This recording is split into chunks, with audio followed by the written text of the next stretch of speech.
umwana akirukanka akavuga ati turakenye bari hano muri Kenya n'abavyeyi sarakuze n'umuntu mukuru nta bushobozi bafite ubuzima burabakubise ndetse n'abavyeyi ubwabo bakicaza umwana bakamubwira ngo wahumutse abandi bana dore uko babayeho runaka ejo bundi yashatse nta muntu wigeze kubona ahashima ngo arashima Imana nko yabonye abakwe bo hanze mu kanisa abo kantu barakabonye iki kintu rero nikija guteroriza imitekerereze y'abantu bakumva ko noneho kubona umuntu wo hanze ari ubutunzi ari igishoro noneho umwana agaharanira kugira ngo akure base mu bukene na banyina byibuze babona umuntu uzoza wishurira abantu biwabo inzu ariko nabo bagire gute bagira ubuzima nk'ubw'abandi noneho umwana kubaka rugo ashingiye ku bukene se na nyina bafite ko turavugira ijambo rivuga ngo aho inzu yubakiye niho determinadire izamara mu kubaho cyangwa se mu gusenyuka noneho kubera ubukene bwa se kubera ubukene bwa nyina kubera ubukene bwo mu rugo rwabo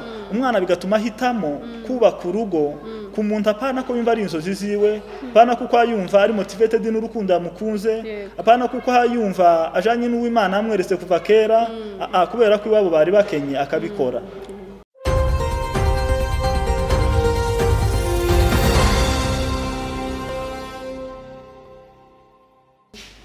Hi, ndabashuhuje mwese aho muherereye bahaye ikaze kuri Mulenge Top TV.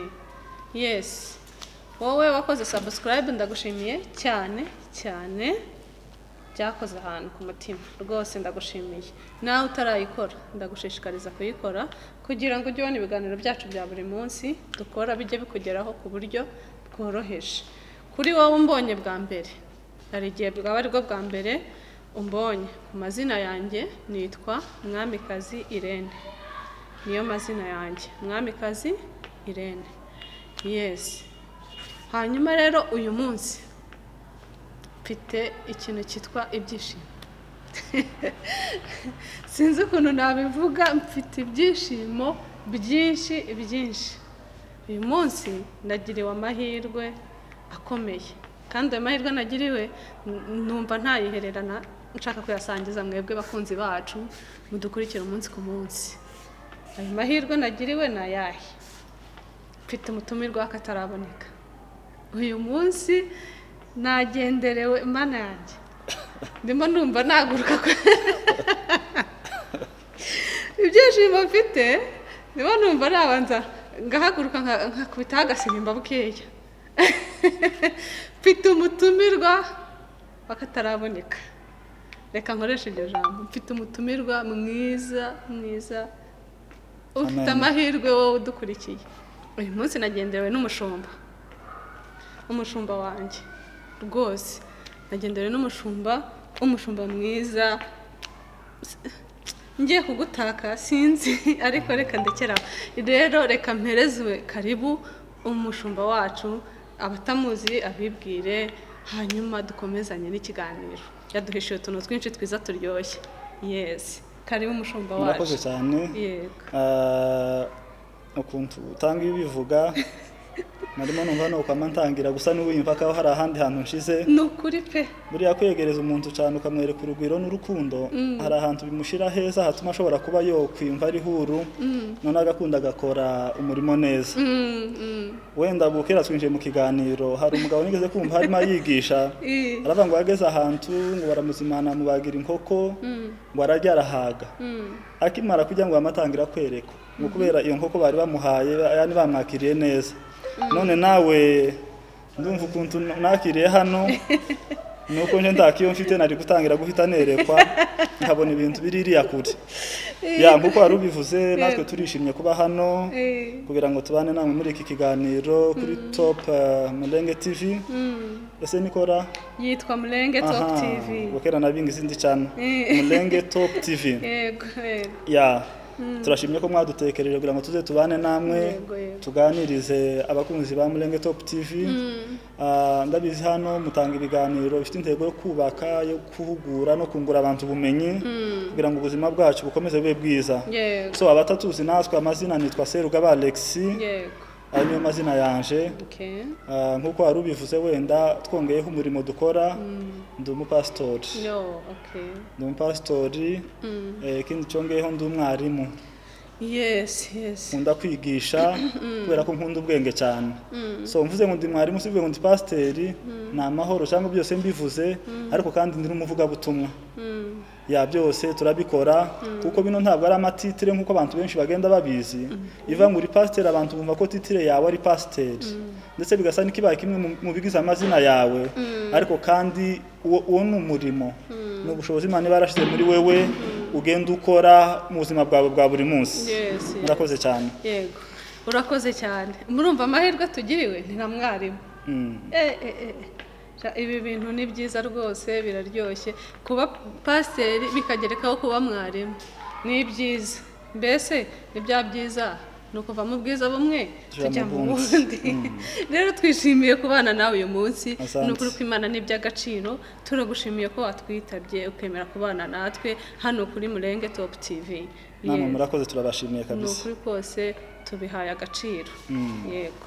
Rero tudatinze, ndumva ibyo byose mwamaze kumumenya umushyitsi wacu. Reka rero duhite twinjira mu kiganiro nyirizina. Yego. Reka duhite twinjira mu kiganiro nyirizina. Uyu munsi turavuga kuko ari mwarimu, reka atwigishe. Reka njye nawe tuba abanyeshuri twige, mwarimu atwigishe. Fata ikaramu n'ikayi twige. Twige ubu ngubu kwiga bisigaye ari ibintu bigoye kubera umwanya. Ugiriwe amahirwe rero yo kubibona, fatisha yombi. Tugiriwe amahirwe yo kubana na mwarimu uyu munsi, agiye kutwigisha. Uyu munsi ahanini ari bukoreshe kuri ako kantu k'ubwarimu kurusha ku bupasiteri. Yego. Reka uyu munsi ukore nka mwarimu. Yes. Upasiteri nabwo tuzareba ukundi kuntu uzatubwire noneho nka pasiteri, ariko ntago biri byajya kure, ahanini birajyanirana cyane. Uyu munsi reka tuvuge kuri family, ku miryango. Uyu munsi numvise ko mwarimu yatwigisha mu miryango. Ubundi nimba mvuze umuryango ndavuga abashakanye, ndavuga imiryango, abubakanye. Mu rugo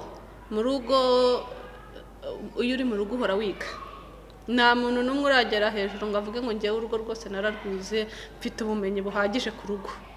Uhora ubonamo ibintu bishya, ibintu bigenda biza ari bishya, bigatuma uhora wiga. Niyo mpamvu rero ngewe ku masomo y'urugo mba numva nazarinda nsaza nkiga. Kuko uhora uca mu buzima butandukanye bugenda bukwigisha uko bwije n'uko bukeye.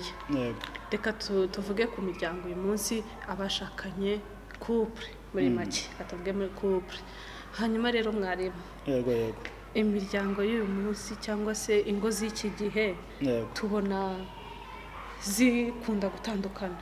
None se buriya muri make ni iki gitera divorce muri kino gihe? Cyane ubona divorce iva hehe, iva ku yihe side, cyangwa se iterwa n'ibiki muri rusange? Yes, murakoze cyane. Reka ntangire mbashimira kuri iki cyizere mwatugire kugira ngo tuze kubana namwe. Hanyuma duhite twinjira kuri iri jambo waruvuze, uravuze tubunyine dukore nka mwarimu cyane twigisha. Kandi mwarimu abantu ntibumva ukuntu abantu baza bumva image y'ikintu, bakumva ko mwarimu agomba kuba ari umuntu urenze ufite amasomo menshi wagize gute. Mwarimu mvuga ni impano, capacity yo kwigisha. Hari Imana yahaye kuba ba mwarimu, yahaye capacity yo kumenya gusobanura ibintu neza, abandi bakabyumva cyane kuruta uko wowe umusobanurira. Ndetse hari ukuntu wosobanura ikintu undi yazagisubiramo akaba ari bwundi acyumva kandi ari cya kintu kimwe. So ba mwarimu cyane badilinga n'ibintu bizana ubwenge mu bantu, zungura abantu ubwenge. Kuko ubwenge ni ikintu cy'ingenzi cyane nkuko wari ubivuze. Nico navuga ko ariyo foundation y'ibintu byose. Iyo usomye nko mu gitabo Gutegeka kwa kabiri, birivuga ngo ubwenge ni bw'Imana ngo waremesheje isi. Yani iyi si yubakiye ku bwenge bw'Imana. Wagaruka mu migani hakavanga ubwenge nibwo bwubaka urugo. wagaruka muri Pawulo n'imbere akavuga ati masengesho yose yasengaga yagenda asengera amatorero yose aravuga ngo Imana ibaha umwuka w'ubwenge. Urumva rero isi yubakiye ku bwenge, urugo gubakira ku bwenge, ndetse natwe mu buzima bw'umwuka Pawulo adusabaga guhabwa umwuka w'ubwenge kugira ngo tubashe kumva neza icyahoze ari umugambi w'Imana kuva kera kose. So ni lazima rero kugira ngo tubeho ubuzima buri successful ko tukurana imitekerezo yo gushaka kunguka ubwenge. Hanyuma reka tuganire nawe uri umudamu urubatse, hari experience maze kugira, nanje ubwanje hari experience mfite, nabyo sinanabivuze ndubatse, mfite umugore umwe n'umwana umwe, turateganya kuzakomeza nyine tukongeraho abandi, ariko kuri none turacyafite umwana umwe. Hanyuma rero nabyo dufite experience ntoya, nanje mfite ntoya, noneho reka tugerageze kubirebera hamwe. None duse n'abacukumbura turebe difference y'ingo z'ubunyine n'ingo zo hambere. Hambere hose twakuze tutabona ikintu cyitwa divorce, ntitwari tuzi ko kibaho. Ntabwo cyabagaho. Twari tuzi ngo divorce ni icyaha kizatuma n'umuntu ataja mu ijuru. None kubera iyo mpamvu twari twumva ko bidashoboka ko hoba icyo bita divorce. Ariko noneho ubunyine twari tuzi ngo divorce ni zandi moko. Manyamurenge si ibyacu. Twari tuzi ngo divorce ni z'abandi, Abanyakenya, Abaganda, Abarundi, Abanyarwanda n'abandi bose. Ariko bitewe na culture y'ubwoko bwacu, bitewe n'ubundi ku bwoko bwacu bwose bwakuriye muri mwiyobokamana, mwitorero, abantu bakuranye iyo mitekerereze babwira ngo kirazira kudivorcinga n'ijuru ntajya ubugifite. None reka turebere hamwe se kubera iki ingo z'iki gihe twatangiye kubona ama divorce menshi, aha yiyongera uko bukeye nuko bwije, uko bukeye nuko bwije, uko bukeye nuko bwije. Ibyo twumvaga ndetse ko biba ku bandi twe bitazatugeraho, ubu nibwo byatugezemo, noneho bitangiye kugenda bigaruka buri munota buri kanya. Ariko noneho kugira ngo tuze gusubiza icyo kibazo neza, reka tubanze tugaruke turebe ese izi ngo ziri mu kubaho mu buhe buryo. Noneho hari ijambo dusanga muri Matayo mu gice cya 7 uhereye nko kuri 24 bavuga abantu babiri bubatse inzu. Noneho umwe yubaka ku rutare, undi yubaka ku musenyi. Noneho za nzu zombi zarubatswe. Reka dutangire dushaka amasomo tubona hano. Izi nzu zombi zarubatswe. Itandukaniro ni bibanza zubatswemo. Hari inzu yubatswe mu kibanza cyitwa umusenyi, hari n'iyubatswe mu kibanza cyitwa urutare. Noneho ngo barangize za nzu zihura n'ibibazo bisa. Ibibazo ni ibihe? Ngo imvura yaraguye, imivu iratemba, imiyaga irahuha, byose ngo byikubita kuri za nzu zombi. Ariko noneho dore itandukaniro ryahabaye, igihe ngo byikubise ku nzu ya mbere yarasenyutse, ngo byikubite ku ya kabiri ntiyasenyuka. Bisobanuye iki? Icyatumye ya mbere idasenyuka n'icyatumye ya kabiri isenyuka naho byari byubakiye. Ni fondation. Ni fondation. Niyo mpamvu naremze noneho duhere muri fondation y'izi ngo, mbere yuko tureba ukuntu zazisenyuka tubanze turebe uko yazubakwa. Yego. Kuko fondation y'ikintu ni determinadire y'uburyo kizabaho. Nange fango Bwana Yesu asifiwe, ariko kandi turayikoresha ntacu. Iremewe hano.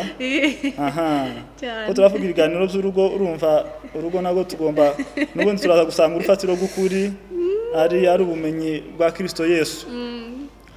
Noneho ahantu inzu yubakiye ishobora kudetermina nimba inzu izamara imyaka 5 cyangwa nimba izamara imyaka 10 cyangwa nimba inzu izamara imyaka 1000. Hari katedrale mu Bufaransa nabonye twize muri histoire kuva kera, yitwaga ngo ni nayibonye umuntu ari muri fata kuri YouTube channel ayigezeho, arabanguye katedrale ngo imaze imyaka 800. Ubwo iri kuragenda yerekeza mu myaka 1000. Kandi uko ari imeze icyo gihe yubakwa n'ubu niko imeze iracyakomeye. Ni ukuvuga ngo iyi nzu cyangwa se urusengero rw'abagatolika kugira ngo rugire imyaka 800 bitewe na fondation gubatsweho, icya kabiri na materiyo zigize rura rusengero. Noneho nitugaruka duhere ku ngo z'ubunyine uburyo kizazubakwa. Turebe icyo abantu bari mu gushingira kugira ngo bubake ingo. Kuko iki kintu gifite 70% y'impamvu zishobora gutuma izi ngo zisenyuka. Duhere ku ijambo rya mbere. Ubu nyine tugeze mu isi y'inyungu. Tugeze mu isi y'ifaranga. Aho abantu bose baba bavuga ngo ifaranga nizo ziri imbere tugezaho umuntu yemera no kwica undi kugira ngo abone urufaranga tugezaho umuntu yemera gutanga ubuzima bw'umwana we kugira ngo abone urufaranga abandi bagatanga ubuzima bw'abavyeyi babo ibyo ni realite tuba tuviva kuri none zihari noneho iki kibazo cyaraje kiza kigera no ku ngo zacu za none abana b'abakobwa bato b'imyaka 10 na 20 ndetse si n'abana batoya tuvuga turagenda tubigeze no ku miryango yacu abavyeyi kuko byose turabikoraho noneho usigaye usanga umwana muto yicara akavuga ngo umwana muto kabisa y'imyaka mikeya akavuga ngo abandi bana bafite iPhone 15 na 6 abo turangana twariganye jewe simfite na Tecno simfite na Infinix simfite na nizi za zitozo hasi kabisa none rero ngiye gushaka nanje umuntu wagira ubushobozi bwo kuyingurira yamara agatangira agakubita imibariye uwo yabonaho wese kuko ubukene afite muri we ari iPhone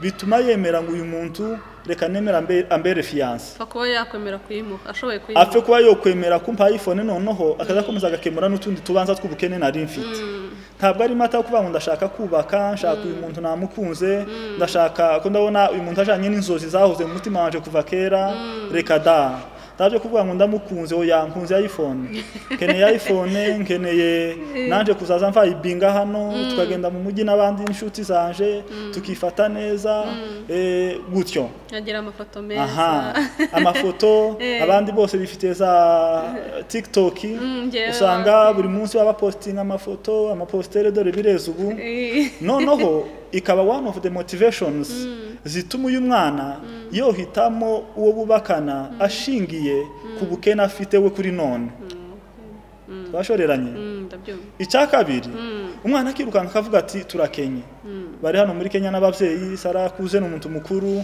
nta bushobozi bafite ubuzima burabakubise ndetse n'abavyeyi ubwabo bakicaza umwana bakamubwira ngo wahumutse abandi bana dore uko babayeho runaka ejo bundi yashatse nta muntu wigeze kubona ahashima ngo arashima Imana nko yabonye abakwe bo hanze mu kanisa abo kantu barakabonye iki kintu rero nikija guteroriza imitekerereze y'abantu bakumva ko noneho kubona umuntu wo hanze ari ubutunzi ari igishoro noneho umwana agaharanira kugira ngo akure base mu bukene na banyina byibuze babone umuntu uzoza wishurira abantu biwabo inzu ariko nabo bagire gute bagira ubuzima nk'ubw'abandi noneho umwana kubaka rugo ashingiye ku bukene se na nyina bafite ko turavuga ijambo rivuga ngo aho inzu yubakiye niho determinadire izamara mu kubaho cyangwa se mu gusenyuka noneho kubera ubukene bwa se kubera ubukene bwa nyina kubera ubukene bwo mu rugo rwabo umwana bigatuma hitamo kubaka urugo ku muntu apana ko yumva ari inzozi ziwe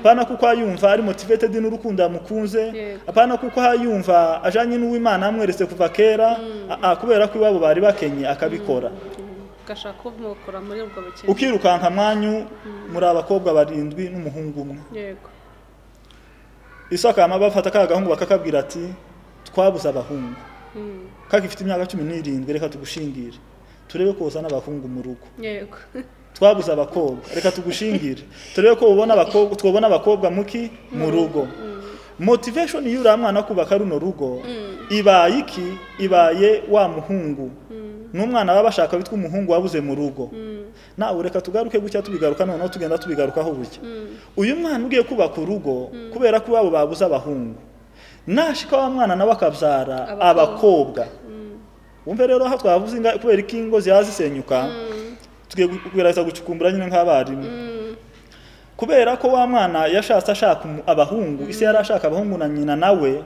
abza umukobwa wa mbere wa kabiri wa gatatu noneho umuntu wa mbere uzamwicaza ni nyina nise bajya bamubwiye bazambwira ngo uyu mugore twari tuzi ko azabyara abahungu none birangiye babaye abakobwa ushatse woshaka undi wa kabiri divorce kabira naho biza bihera noneho wa mugore bagatangira kumurejeta bakamwima agaciro bagomba kumuheza kuko icyo bari bamukeneyemo bari abana abahungu ni nka cya giti ngo baciyeho babona gishishe cyane abigishwa na Yesu ngo bakibone bati nitugaruka kino giti tuzajyaho imbuto nyinshi ngo baze guhindukira basanga cya giti habe n'urubuto na rimwe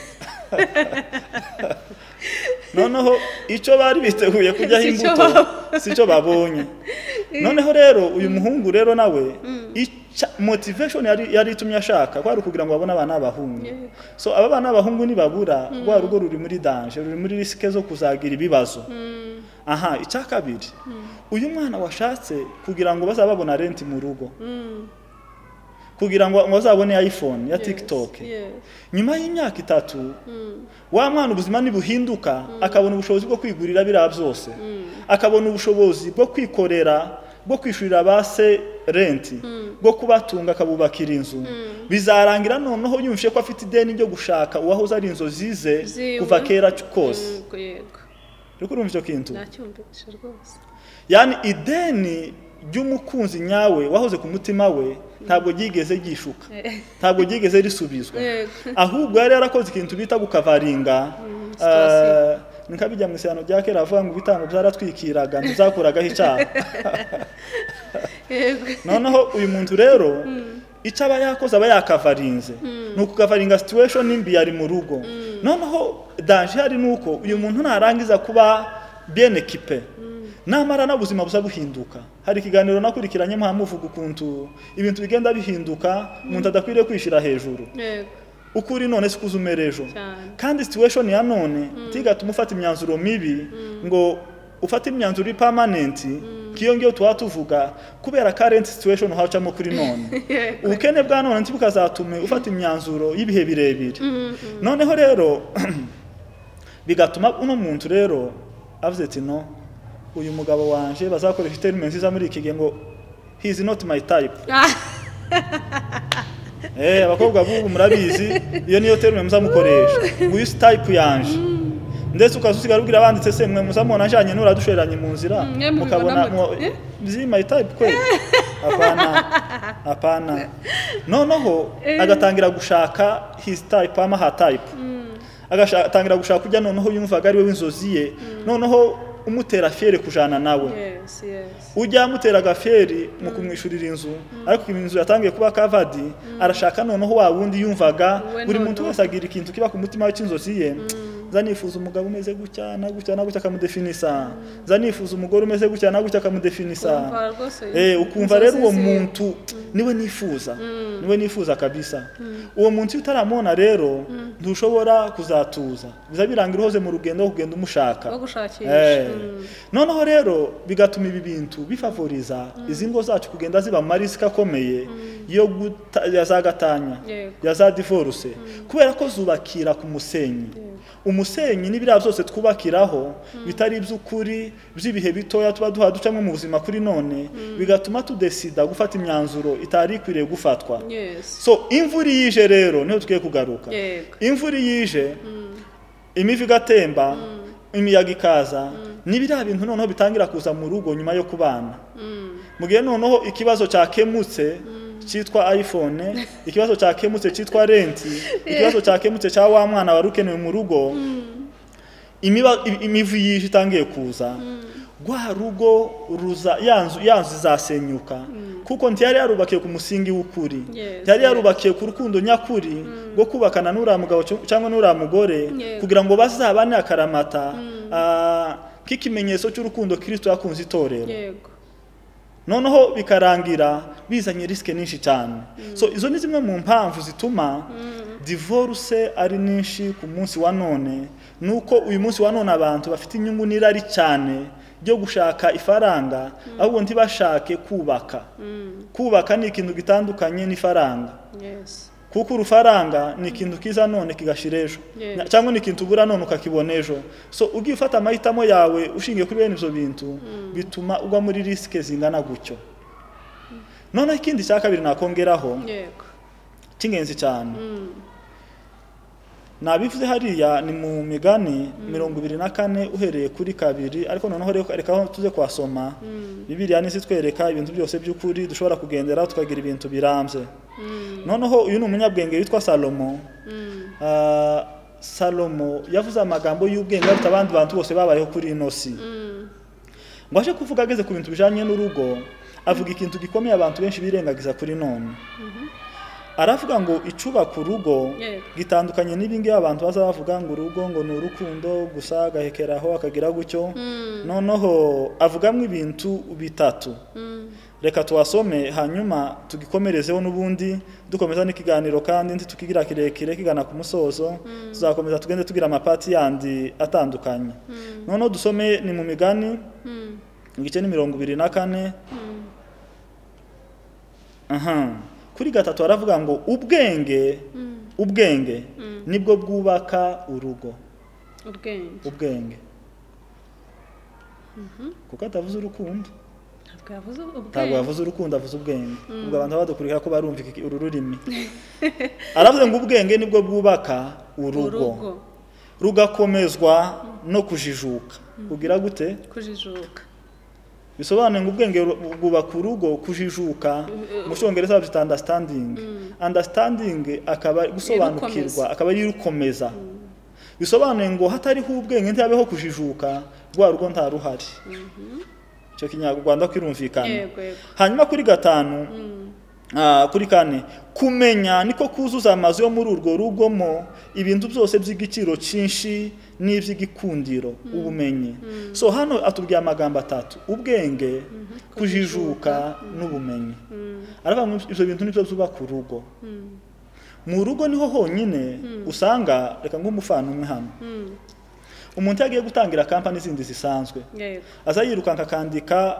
itangazo abantu bashaka akazi runaka ube wujuje 1 2 3 4 qualification z'abantu ashase kugira ngo azane muri ya kampani ye bafite experience n'ubumenyi buhagije bazayiteza imbere bakabibyaza umusaruro ukomeye cyane agashaka abantu banabikoze imbere bafite iyo experience niyo mpamvu mutuzi twose bazavuga ngo babakene CV y'umuntu barebe nimba kira kintu bagiye kuguheza ugifitiye ubumenyi burambe nararibonye noneho abashaka kugira ngo cya kintu ciwe agiye gukora kizagira imbaraga gikomere cubakike kizadomina ibindi byose bihari iyo ugiye kugura imodoka kuri none mbere y'uko uyigura urabanza ukagira gute uraja kuyiga wamara kuyimenya ukaja kwiga amategeko y'imihanda kugira ngo utazaja mu muhanda ukabukubise accident ku munsi wa mbere eda ya modoka yawe igapfa cyangwa wewe ugapfa ugasanga bwabujije gamba kera cya kintu twarimo tuvuga bwabujije kera buraguhitanye ndaho riraje bwabujije kera buraguhitanye kandi urumva already kujijuka nuko gushaka kumenya amategeko y'imihanda kugira ngo izindi zose zihagaze wende ukiruke ni wirukanka zahagaze uzisanga muri danger kandi nuhagara izindi ziruse ziraguhitana so kwa kujijuka ya understanding y'imihanda nituma ya modoka yawe izabaho iminsi myinshi cyangwa igahari bikavuba nizatuma uhawe yitwara ushobora kurama muri yo cyangwa ugapfa vuba aho turashari kumwe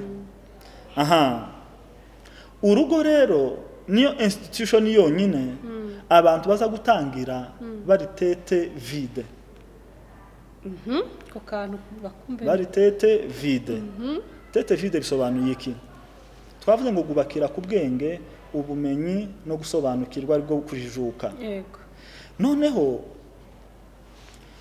ugasanga umuntu yubatse urugo none yari afite expectation runaka kuko nta makuru yandi yari afite yashika yavuga ijambo ndatabyumva neza akamapanika akamatangira guhamagara bwaca ngo ndataha yani nta makuru yari afite ku buzima bw'urugo yagiye mutwuri gutyo yumva ko azashika gusaka mama muri honeymoon ni sheri shushu bebe ora abanyabwenge yaravanga ngo bira bintu bizamara amezi ayo ibi bintu mara amezi atatu amezi atatu nibwo rwa rukundo rumwe rw'umuriro rumwe rwo muri honeymoon uzarutangira kugenda rushira noneho ujya kubembereza agatangira gukora udukosa agatangira kugucaha yatangira kugucaha kero wacu urukundo rwagabanukiwe urumva icyo kintu noneho ugasanga turiya tuntu duto nitwo tugenda dusenya ingo niyo mpamvu umunyabwenge mbere yuko yubaka urugo agomba kubanza kumenya turiya tuntu ijambo rya kabiri ry'ingenzi cyane naringiye gucaho ntavuze mu kujijuka mu bwenge n'ubumenyi ugomba kubanza kumenya umuntu mugiye kubakana mutarubakana ugomba kubanza kumenya gutwara imodoka mbere yo kuyigura. Icyo ngiye kuvuga ni iki? Uriya mwanya duhabwa wa fiançaye wari umwanya w'agaciro gakomeye cyane, ariko twe ntitwamenye icyo umaze. Yego. Umwanya wa fiançaye no kugira ngo mwigane. Yego. Kumenye 100%. Menye imiterere yawe. Menye ngo ibi bintu biza bikurakaza, ibi bintu ntibikurakaza. Menye ngo ukunda iki, wanga iki. Menye karakteri zawe. Nimara kukumenya neza naje kuko niyizi, menye ngo uyu muntu ushingiye kuri karakteri mpamubonana tuzobana iki ngiki nakihanganira iki. Ariko aho hano haragoye kuba wamenya. Banza wumve hano. Haragoye ariko harashoboka. No kuvuga ngo noneho twebwe dukora fiançaye idafite intego yo kwigana. Ndafite intego yo kukwiga nawe udafite intego yo kunyiga. Gusa ikazibe ya telefone mukageza saa 7 muhamuvugana kandi muhamuvugana nibiki. Reka da. Hari abandi yirukanka kubera ibintu ahabona mu muntu n'utu emotion runaka akasanga umugabo azanywa inzoga kandi muri we yangaga umugabo mu inzoga burundu, ariko akaza udutekerezo tuvuga ngo nzamuhindura, ngo nzamwihanganira, ngo nzagira gute, nzamwigisha gake gake azabizakora. Mwamara gushika mu rugo rero aho uwayinywaga muri fiançaye baze yakuzanye mwatanze inka mwagize gute, azayinywa nusara gutuke ku munsi wa mbere n'uwa kabiri n'uwa gatatu. Hari abantu benshi hano dufite bagiye batandukana mu mezi 3 kandi kubera icyo kintu.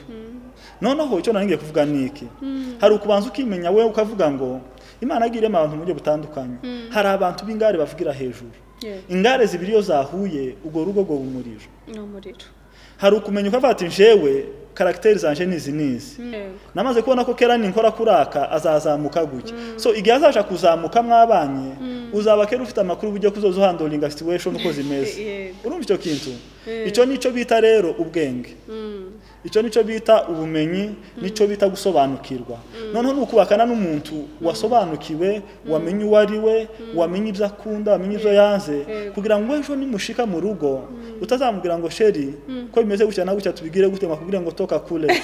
Nabwira ngo toka kule, wete se uyu muntu ni bwoko ki? Uyu ni umugabo nyabaki nashatse. Uyu abayate noneho nutangira kuzana gutya agukubita nagukubita urushi, reka muri iki gihe hari umuntu urushi.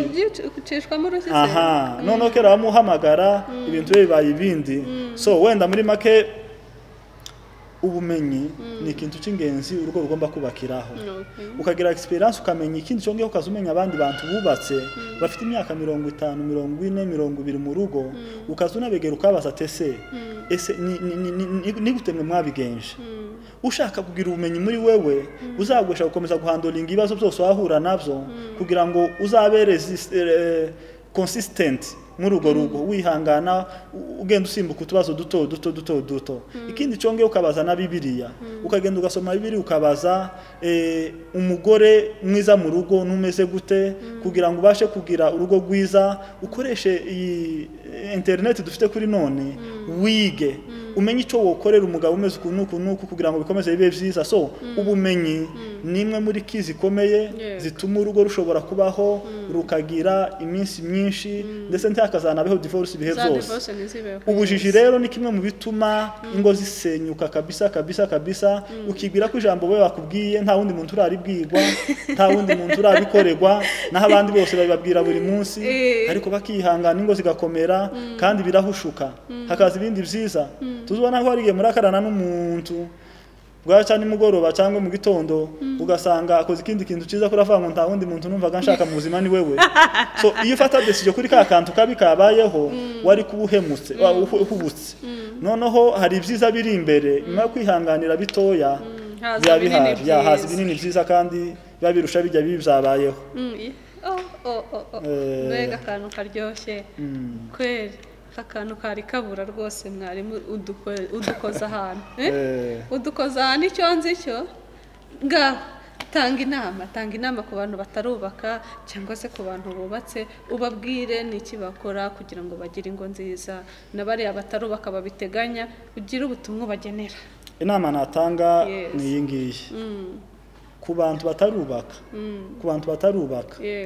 Kubaka si ikintu cyo guhubuka, ntabwo ugomba kubaka ushingiye kuri pressure yuko environment murimo ihabi gusunikira oyaye reka gushingira kuri environment uhacamo kuri none reka gushingira ku bukene ufite kuri none reka gushingira kuri santimu hawumva kuri none ahubwo ubaka kubera ko wumva igihe cyawe cyo kubaka cyageze kandi uri ready for it witeguye numara kwitegura ushaka umuntu muzubakana wa muntu umwige umurangize wese mutarubakana mutarabana ubanze umumenye umenye ko qualities zose zimugize zimatchinga na qualities zawe ubone ko ufite capacity yo kuzabana no kuzamwihanganira no kuzakora byose nubona qualities zawe kuko hari imireme ridahinduka biramwibwira ngo hari byose ukamuhindura n'ikinyoma hari bidahinduka ari quality umuntu avukana ari karemano ukazugerageza buri munsi yewe nzambira buri munsi ugire gucya tuzawumva